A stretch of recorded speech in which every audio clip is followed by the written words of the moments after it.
Day! Hopefully, if I manage my time well enough to get this out on Valentine's Day. As we all know, Valentine's Day is a day for love. It's really emphasized the romantic aspects of love, but I personally would prefer we celebrated more of the other types of love as well, you know, familial, platonic, and most importantly, self-love. And that's what I want to talk about today.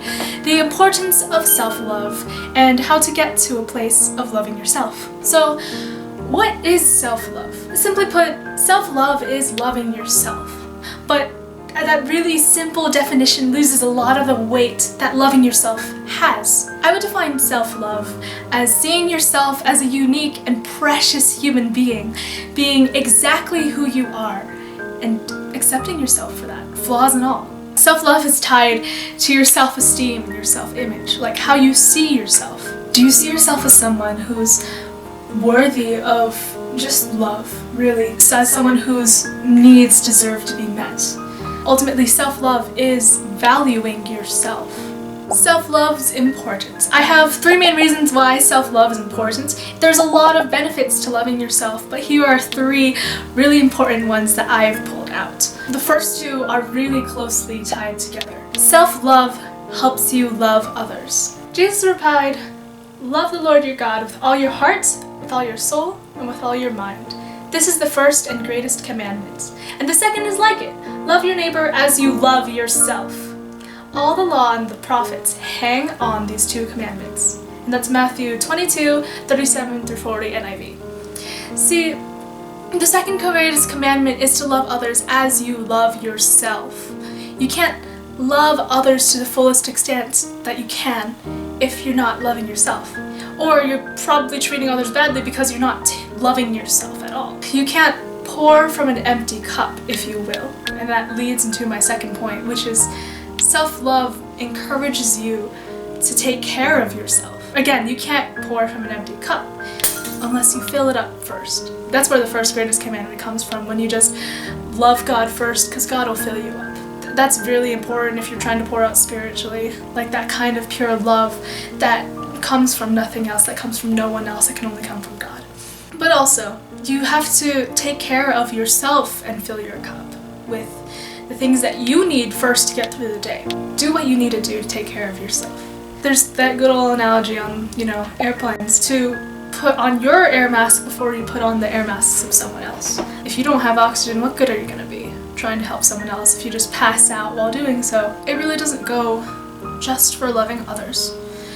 Everything you do requires energy. And you can't give your all or give your best if you're not taking care of yourself. Self-care can just be anything, like eating food, honestly, because how many of us forget to eat on a day-to-day basis? Like, your body needs that energy.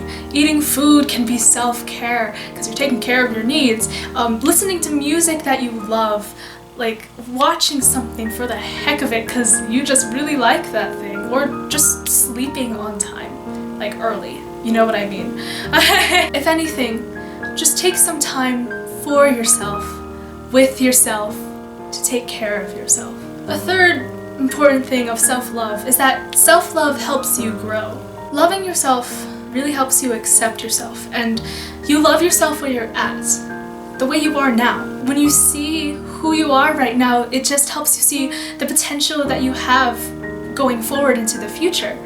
You see the things that you can do with what you have now. You see things that you can improve upon, because not everyone's perfect. And there's always something we can all work on, but really loving yourself and intentionally seeing the parts of yourself and the things that you can change and improve on, it just helps with that growth. And self-love helps you accept any past failures and mistakes, and helps you realize that those mistakes don't define you. So how do you get there? I've talked a lot about self-love and its importance and what it can do for you, but how do you get to that place of loving yourself? Well, it's not easy, I'm gonna tell you that. It's always easy to say to someone, yeah, just love yourself, just accept yourself, it's fine. But no one really tells you how to get there. It takes a lot of little steps. It takes time. And it takes time to help grow that kind of mindset of really loving yourself. Here's a few small steps that I'd recommend to just get started on loving yourself. First off, recognize that you're worthy of love. You can't love yourself unless you recognize that you're worthy of that. You can't accept that kind of love, even from yourself or other people, unless you recognize that you are worthy of that love. Follow me on this train of thought, okay? You are fearfully and wonderfully made.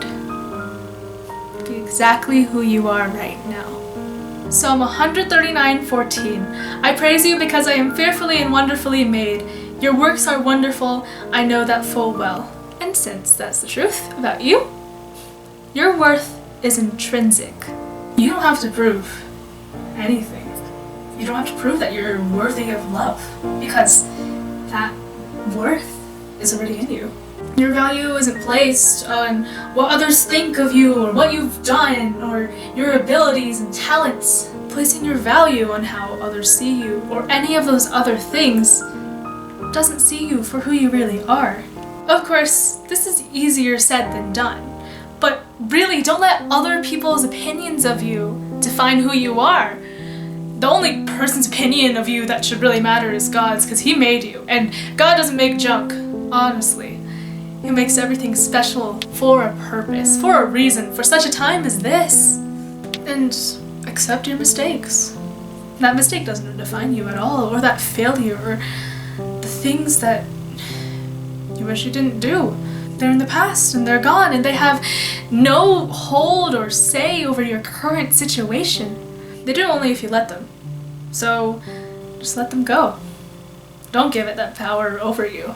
If you keep holding on to them, that's really more self-harm, if anything, because you're just holding something over you that you might not do again, you know? You're not accounting for the current growth that you've had because of that mistake or failure.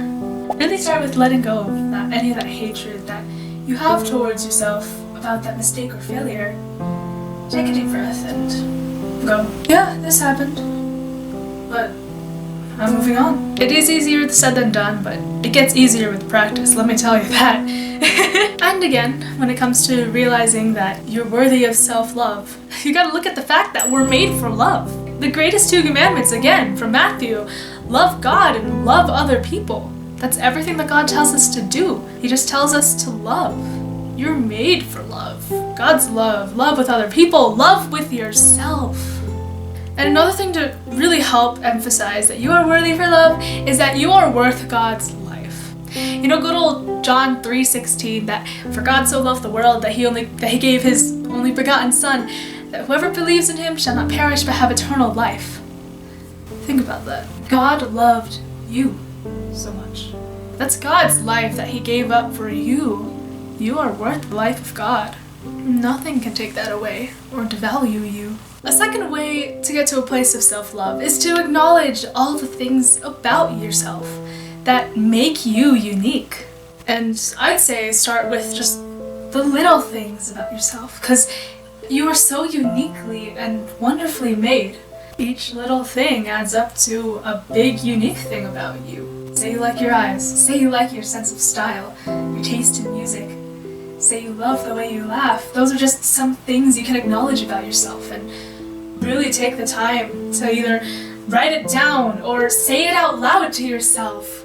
But don't just let these things be passing thoughts. There's value in your thoughts. There's value in the things you say about yourself. You could surround yourself with people that encourage you and uplift you, that really draw out the gold in you, you know? But that only has so much weight. No one can make you believe those compliments but you. Those words have power. And it's great to have people around you who uplift you and encourage you, but you have to let them encourage you. You have to hold on to those words in your heart and just let those things be true about you and accept them as truth about you. Because at the end of the day, you're with yourself. So what are you going to think about yourself? Not what other people think about you. What are you going to think about yourself? A third way to get yourself to a place of self-love is really to give yourself the same grace that you give other people. Watch the way you talk about yourself. Don't belittle yourself, especially when you make mistakes. Do you talk down to your loved ones when they make a mistake? If you do, you probably do it to yourself. And if you don't talk bad about your loved ones when they make a mistake, why are you doing it to yourself? Love yourself where you're at. we're not perfect. No one is. If you waited until you were perfect to love yourself, you'd waste a whole life without valuing the wonderful person that you are. You are who you are now. Every experience that you've been through up to this moment has gotten you where you are. You've been through a lot. You did the best that you could do in any given situation, but you're here now. I'm proud of you for that. I want to leave you with one last thought. This is what love is. Love is patient. Love is kind. It does not envy. It does not boast. It is not proud. It does not dishonor others. It is not self-seeking. It is not easily angered. It keeps no records of wrongs. Love does not delight in evil, but rejoices in the truth.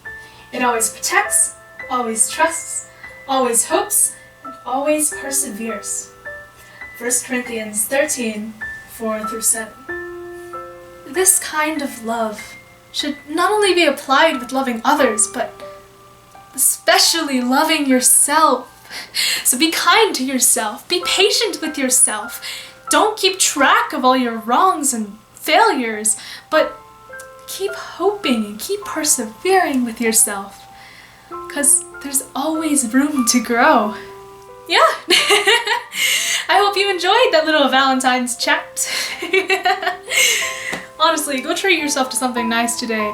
Or like tomorrow when all the chocolate goes on sale, I guess. But I hope you got something out of that. I hope you really get to that place of loving and valuing yourself, that you're able to just go and move forward and grow, take care of yourself, and just go love on others. Show them how to love themselves. But that's all I got for you. Have a lovely Valentine's Day, you guys. God bless you.